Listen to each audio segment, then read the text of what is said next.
말씀드린 대로 6.25 전쟁 어제가 바로 어제였죠. 69주년이었습니다. 세월이 참 빠릅니다. 여러분 잠깐 도표를 볼까요? 여러분 전쟁은 사실 어떻습니까? 여러분 도표를 글씨가 좀 작은데요. 6.25 전쟁은 20세기의 가장 비극적이고 참담했던 전쟁으로 기록되어 있죠. 여러분 한국군의 피해가 무엇 사망자만 13만 7,899명이었어요. 유엔군, 우리 이 땅을 아무도 알지 못하는 그 젊은 아들들이 여러분 우리 파병을 받아서 5만 7,938명이 이 땅에서 목숨을 잃었습니다. 여러분 남한 민간인 피해는 어땠는 줄 아십니까? 여러분 사망이 24만 명, 학살이 12만 명, 부상 22만 명, 도합 99만 명이 여러분 민간인 피해를 입었고요. 북한도 역시 마찬가지입니다. 97만에 이릅니다. 전쟁은 여러분 어떻습니까? 이유 없습니다. 왜 그들을 총뿌리를 겨누고 죽여야 하는가? 인간의 죄성이 극렬하게 드러난 것이 바로 6.25 전쟁이었고, 또 인간이 하는 모든 전쟁이 인간의 모든 죄성의 총화라고 할 수 있지요. 여러분 오늘 고린도 전서 계속해서 바울의 편지 우리가 다시 읽기 6번째 시간인데요. 고린도 교회, 여러분 지난 고린도 전서 1장을 통해서 여러분 바울 다시 읽기 5번째 시간에는 여러분 어땠습니까? 고린도 교회가 많은 분파로 인해서 공동체가 분열되어 있었던 모습을 우리가 안타깝게 봤습니다. 사도 바울은 피를 토하며 자기가 1년 반 동안 개척하고 눈물로 기도했던 그 교회를 위해서 편지를 써내려갔지요. 제발 하나가 되달라고. 오늘 우리 고린도 교회는 두 번째 시간으로 우리가 봐야 될 것은 바로 고린도 교회에 또 다른 커다란 문제가 있었으니 그것은 성적인 심각한 타락상이었어요. 역시나 죄의 문제였습니다. 여러분 제가 지난번에도 말씀드렸지만 고린도 교회는 여러 가지 분파로 나누어지는 분열상이 있었고요. 그래서 여러분 바울에게 안수를 받았기 때문에 바울파를 따릅니다. 또는 예수님의 수제자인 게바를 따른 파라고 해서 고린도 교회 안에 게바파가 또 있었고요. 아볼로파 또는 그리스도파로 나뉘어 그렇게 서로 대척 관계에 있었지요.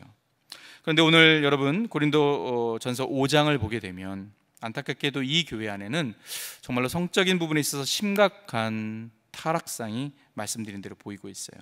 여러분 지난주에도 잠깐 언급을 드렸는데요. 고린도 도시가 갖고 있는 특징 때문에 그런 면이 있습니다. 여러분 고린도 교회의 위치를 잠깐 지도상으로 점검을 해볼까 합니다. 여러분은 아시겠지만 왼쪽, 여러분이 보시는 지도의 왼쪽 하단면, 여러분 마게도니아 밑에 있어요.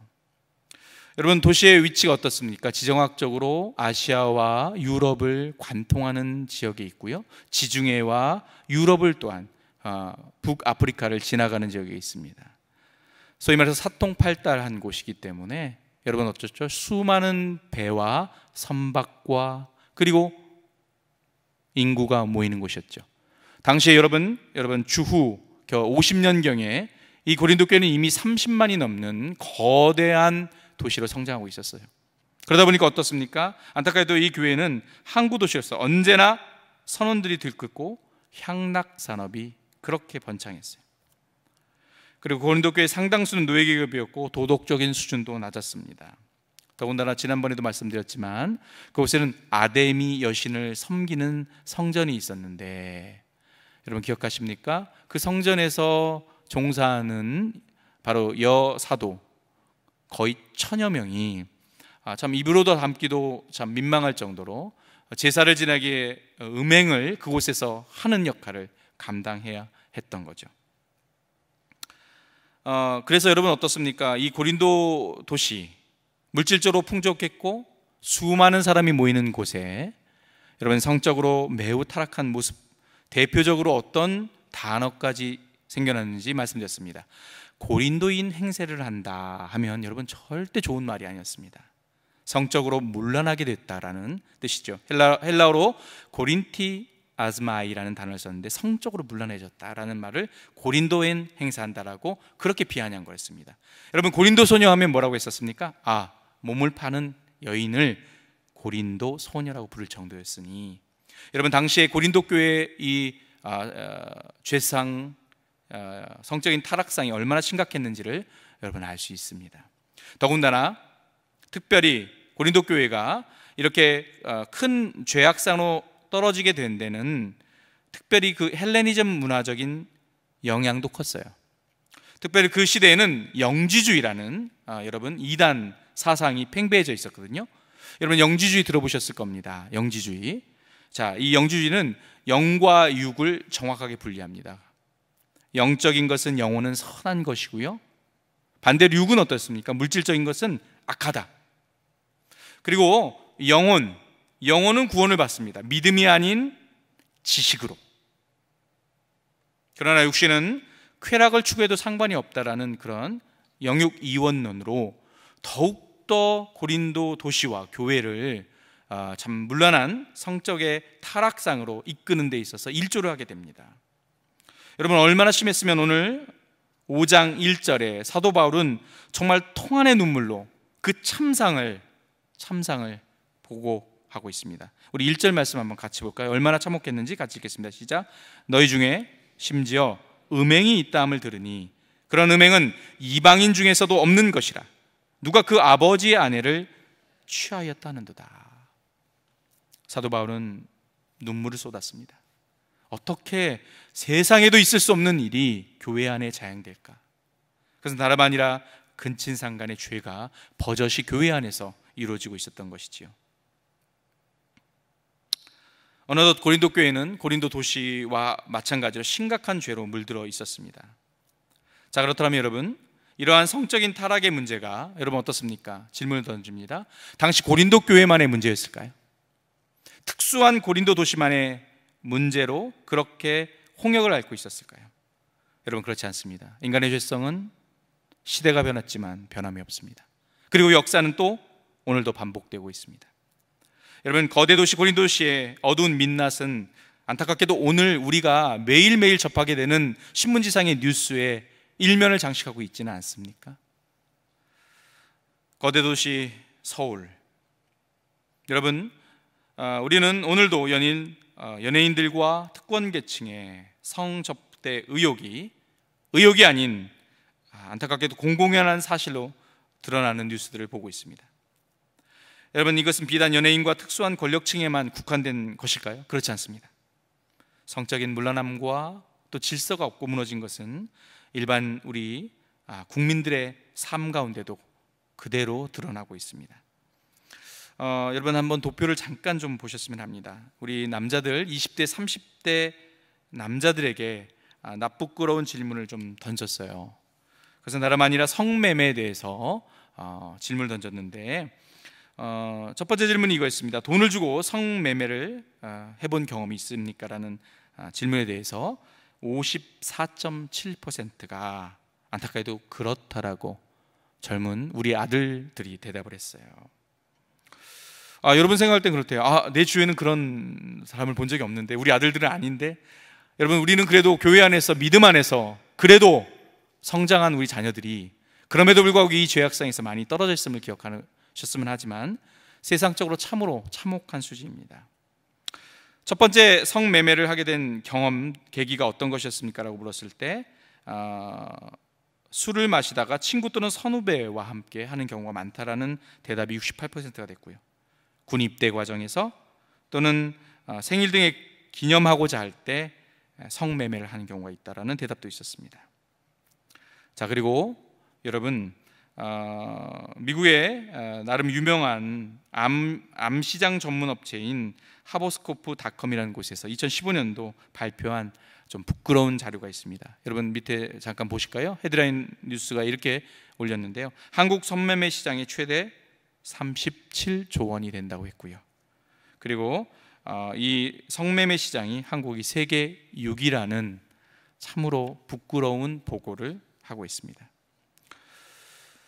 우리나라보다 훨씬 더 국토가 크고 인구를 많이 가진 중국, 스페인, 일본, 독일, 미국 다음으로 한국은 6위라는 불명예를 안게 됐습니다.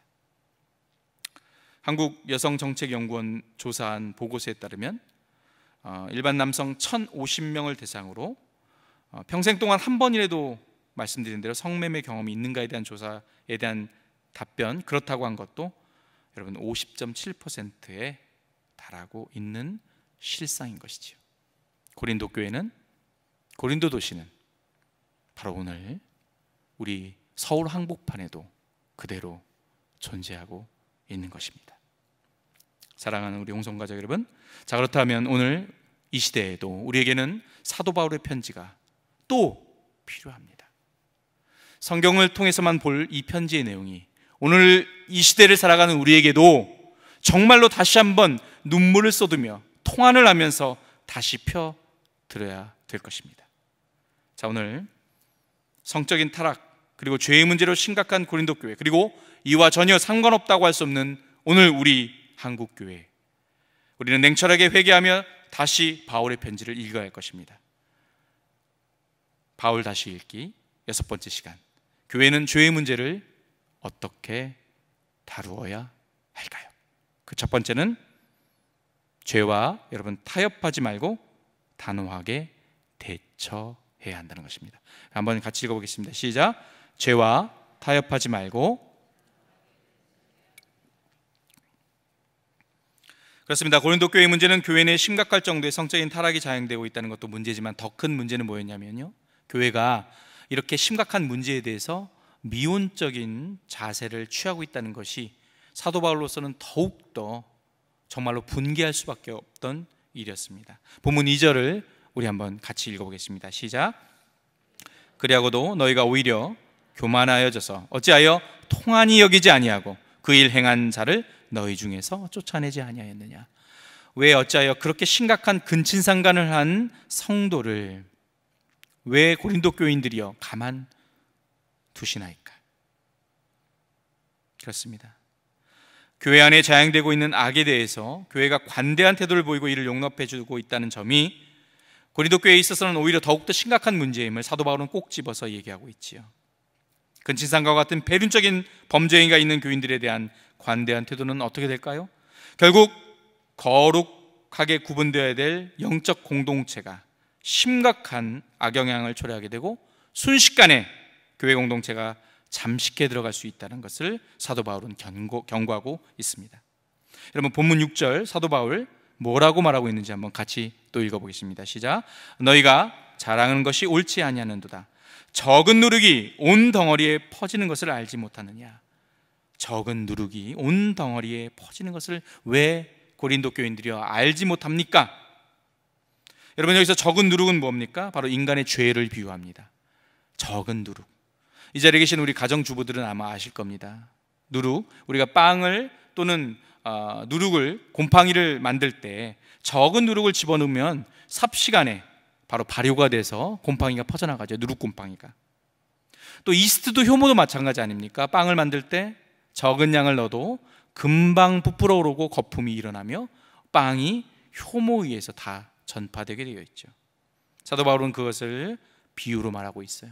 죄는 적어 보이지만 그것이 삽시간에 공동체 전체가 물들 수 있음을 경고하고 있습니다. 옛날 속담에 이런 말 들어보셨습니까? 남의 집 담도 자꾸 넘다 보면 도둑도 직업이 된다는 말이 있지 않습니까? 인간의 실존이 바로 이렇다는 거죠. 처음이 어렵습니다. 죄를 자꾸 반복하다 보면 이제는 아무렇지도 않게 되죠. 양심은 작동하지 않습니다. 누구나 하는데 나만 그런가? 다 그런 거야 괜찮아 라는 등. 성결해야 될 교회 공동체 안에 작은 죄에 대해서 아무렇지도 않게 간과하게 되면 한순간에 교회 공동체는 무너지게 되어 있음을 여러분, 우리는 망각해서는 안 될 것입니다. 사랑하는 홍성가족 여러분, 교회는 어떤 죄이든 죄에 대해서 단호하게 대처하라는 사도 바울의 권면을 오늘 뼈저리게 받아들이시기 바랍니다. 성도 또한 나 자신의 문제에 대해서도 단호해야 할 것입니다. 어떤 경우에도 타협하지 말라고, 묵인해 주는 것이 오히려 더 큰 문제를 일으킬 수 있음을 사도 바울은 오늘 정확하게 꼬집고 있음을 기억하시기 바랍니다. 죄의 속성을 너무나 잘 아는 사도 바울의 권면, 고린도 교회뿐만 아니라 2000년이 지난 오늘 우리도 나의 죄에 대해, 교회 안의 죄에 대해서 단호하게 대처하는 우리 모두가 되시기를 주의 이름으로 간절히 축원합니다. 자, 죄의 문제, 교회의 죄 다루기 두 번째 시간입니다. 두 번째는요, 첫 번째는 뭐였죠? 죄와 타협하지 말고 단호하게 대처하라고 했습니다. 교회의 죄를 어떻게 다뤄야 될까? 두 번째는 무엇이죠? 영적인 유월절을 철저히 지키라는 것입니다. 뭐라고요? 영적 유월절을 철저히 지켜라. 먼저 본문 7절을 한번 같이 볼까 합니다. 본문 7절입니다. 시작. 너희는 누룩 없는 자인데 새 덩어리가 되기 위하여 묵은 누룩을 내버리라. 우리의 유월절 양 곧 그리스도께서 희생되셨느니라. 자, 너희는 누룩 없는 자인데 이렇게 말하죠. 새 덩어리가 되기 위하여 묵은 누룩을 내버리라고 얘기합니다. 사도 바울은 우리가 누룩이 없는 자라고 얘기했죠. 누룩은 뭐라고 했습니까? 죄, 인간의 죄라고 했어요.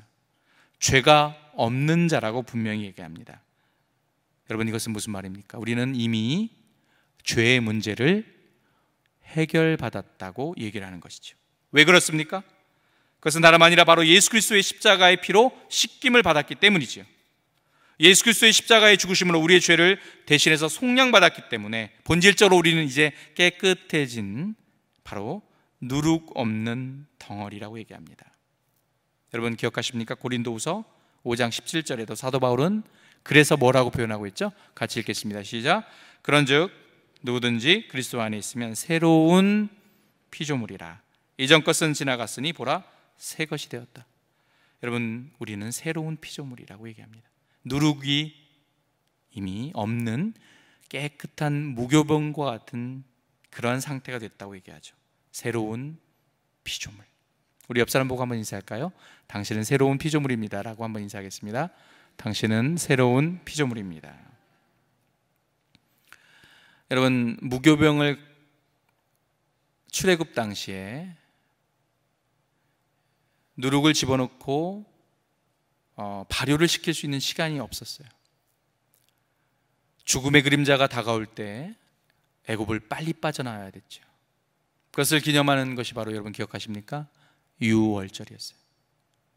유월절. 마지막 7번째 애굽 땅에 내린 재앙, 장자의 죽음, 가장 무서운 각집의 큰 아들의 죽음 때 여러분 피할 수 있는 길이 있으니 바로 어린 양의 피를 우리 문설주에다가 발랐던 그 집은 죽음의 그림자가 지나갔지요. 그래서 6월절은 죽음이 지나가다, 재앙이 지나가다 해서 패스 오버죠. 여러분, 그 그림자, 그것은 구약에서의 그 6월절을 기념하기 위해서 이스라엘 백성은 지금도 누룩을 넣지 않은 무교병을 6월절에 먹게 되죠.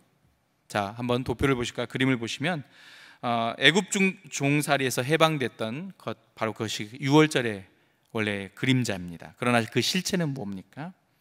바로 예수 그리스도 보혈의 피가 바로 죄악에서 우리를 영원히 살리셨고 영생을 얻게 했다라는, 그리하여서 재앙과 사망 권세가 우리 집의 문설주와 우리 영혼이 지나갔다라는 그러한 실체를 보여주고 있는 것이지요.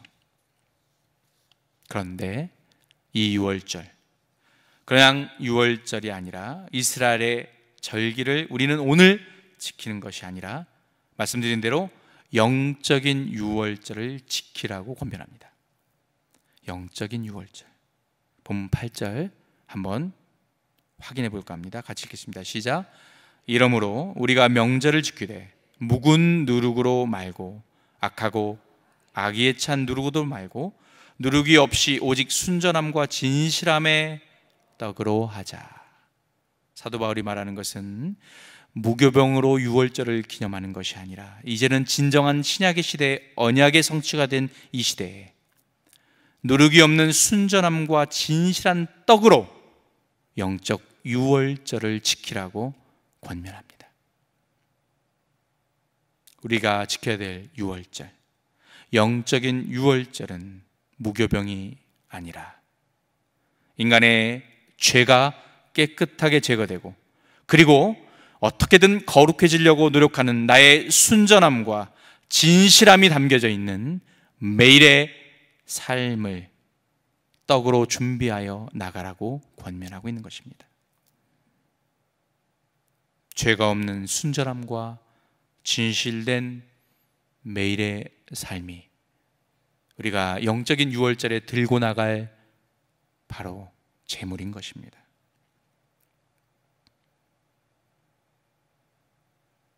우리는 로마서 12장을 통해 또한 사도 바울의 같은 표현을 읽을 수 있습니다. 새 명절 우리가 들고 나갈 제물이 무엇인지 사도 바울은 얘기합니다. 로마서 12장 우리 12절 말씀 같이 읽겠습니다. 시작. 그러므로 형제들아 내가 하나님의 모든 자비하심으로 너희를 권하노니 너희 몸을 하나님이 기뻐하시는 거룩한 산 제물로 드리라. 이는 너희가 드릴 영적 예배니라. 거룩한 산 제물, 나의 삶,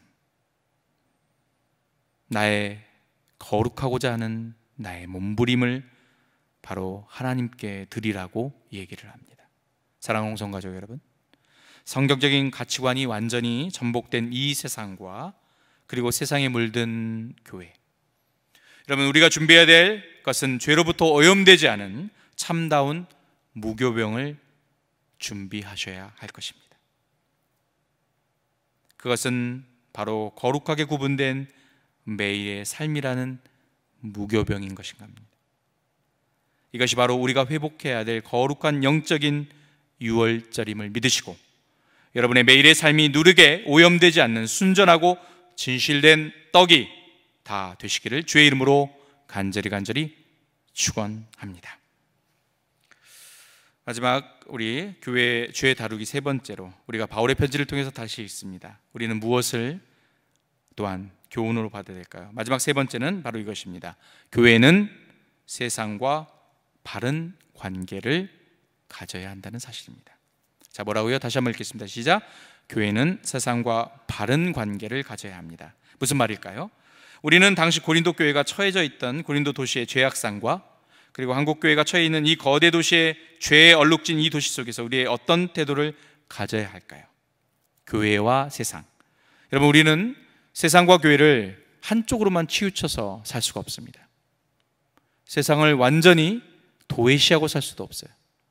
그리고 또 세상 속으로만 들어가서 살 수도 없습니다. 본문 9절 사도 바울의 권면을 한번 같이 읽어볼까요? 본문 9절입니다. 같이 읽겠습니다. 시작. 내가 너희에게 쓴 편지에 음행하는 자들을 사귀지 말라 하였거니와. 음행하는 자들과 사귀지 말라 권면을 사도 바울은 분명히 하고 있습니다. 자, 그렇다면 우리는 세상에 이 음란만을 지향하는 문화와 거룩하지 못한 문화 그리고 세상 사람들과 완전히 담을 쌓고 살라는 말일까요? 이러한 사도 바울의 권면을 잘못 이해하고 실제로 그 당시에 많은 그리스도인들이 철저하게 세상을 등지하려고 그리고 세상을 분리되어 은둔하는 사람들이 그때 당시에 생겼어요. 그러나 이는 철저하게 잘못된 생각이었던 것이죠. 사도 바울은 바로 이어서 10절을 통해서 분명하게 얘기합니다. 10절 말씀도 함께 읽겠습니다. 이 말은 이 세상에 음행하는 자들이나 탐하는 자들이나 속여 빼앗는 자들이나 우상 숭배하는 자들을 도무지 사귀지 말라 하는 것이 아니니 만일 그리하려면 너희가 세상 밖으로 나가야 할 것이라. 죄를 멀리 하라는 말입니다. 죄 앞에 단호하라는 말이지 사람과 세상과 완전히 담을 쌓라는 권면이 아니었지요. 그렇습니다. 우리는 성도는 세상을 등지고 세상과 완전히 분리되어 거룩함을 지키는 것이 아닙니다. 여러분 불교는 인간에게 번뇌를 주는 욕심과 쾌락을 끊어내기 위해서 속세와 단절하고 산속으로 들어가지요. 세상과 분리되는 것을 택합니다. 초월적이지요. 그러나 주님은 그렇게 말씀하지 않습니다. 추악하고 더럽고 그래서 나도 어느새 누룩처럼 쉽게 오염될 수밖에 없는 유혹에 쉽게 넘어가는 유약한 존재이지만 철저하게 죄악이 관영된 세상 속에서 삶으로 살아내라고 당부합니다. 주님도 여러분 기억하십시오. 세상을 등지지 않으셨습니다. 세상 속에서 악과 직접 맞서 싸우셨습니다. 우리는 철저히 세상 속에서 구분된 삶을 사셔야 합니다. 이를 통한 불이익도 때로는 감수해야겠지요. 세상 속에서 주님을 십자가를 붙들고 살다 보면 불이익을 당할 때가 있지 않습니까? 여러분, 마치 이런 비유, 배의 비유를 좀 한번 해봤으면 하는데요. 여러분, 배가 어떻습니까? 물이 없으면 절대로 여러분 항해할 수가 없죠. 배는 반드시 물 위를 떠가야 합니다. 그러나 물이 배 안으로 들어오면 절대로 안 되지요. 배 안에 물이 들어오면 어떻게 됩니까? 배는 침몰하게 됩니다. 자, 이와 같이 우리 교회와 성도의 항해도 마찬가지입니다. 교회와 성도는 죄로 물든 세상 위를 항해해 갑니다. 그러나 절대로 이 세상이 우리 교회 안에, 믿음 안에 스며들게 놔둬서는 안 되지요. 아주 작은 구멍이라도 우리 교회와 인생 항로에 죄라는 물이 스며들기 시작하는 것을 방치한다면 머지않아 배는 침몰하게 될 것이지요. 우리는 세상 속에 거하지만 세상 속에 동화되어서는 안 됩니다. 우리는 세상 사람들과 함께 살아가지만 세상 사람들과 성별되게 살아가야 되는 것이지요. 설교를 마무리하면서 한 가지 이야기를 들려드릴까 합니다. 제가 몇 주 전에, 여러분 아마 이 자리에도 갔다 오신 분 계실 건데요, 우리 양평에 가시면 서정면에 전 세계에서 가장 작은 교회인 청란교회를 아마 가보신 분 계시지요? 청란교회.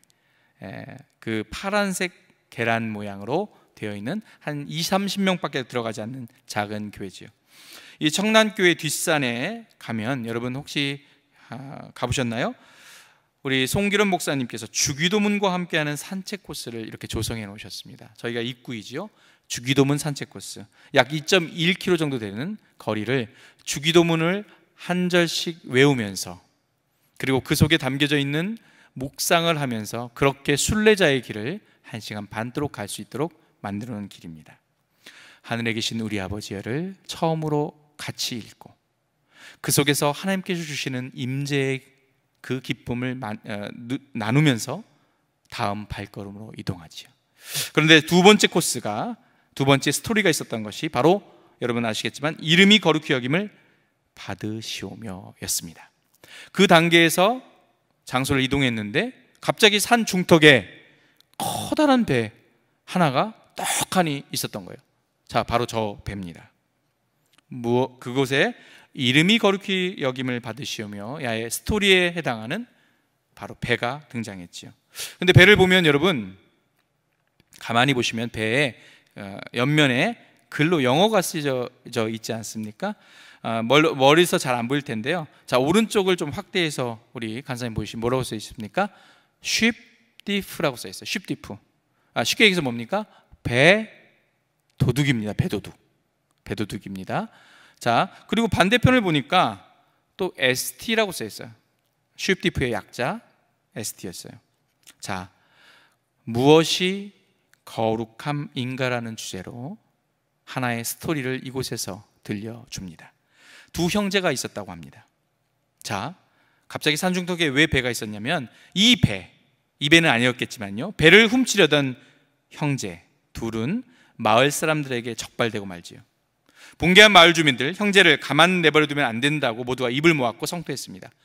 목을 매달아야 된다는 극한 주문까지도 이어졌죠. 또 동정심이 발달된 사람은 그래도 용서해주고 기회를 줘야 한다는 주장까지도 의견이 분분했습니다. 잠잠히 듣고 있던 우리 이 동네의 마을 촌장님이 입을 열었습니다. 자, 설령 저들이 한 짓이 크고 커도 그 목숨까지 빼앗을 자격이 우리에게는 없지 않겠어. 그렇다면 충고만 하고 끝내기에는 너무나 그 죄가 중하니 도둑질을 했다는 표식을 남기면 어떻겠어. 저들이 지은 죄를 두고두고 후회하며 다시는 그런 죄를 짓지 않도록 말입니다.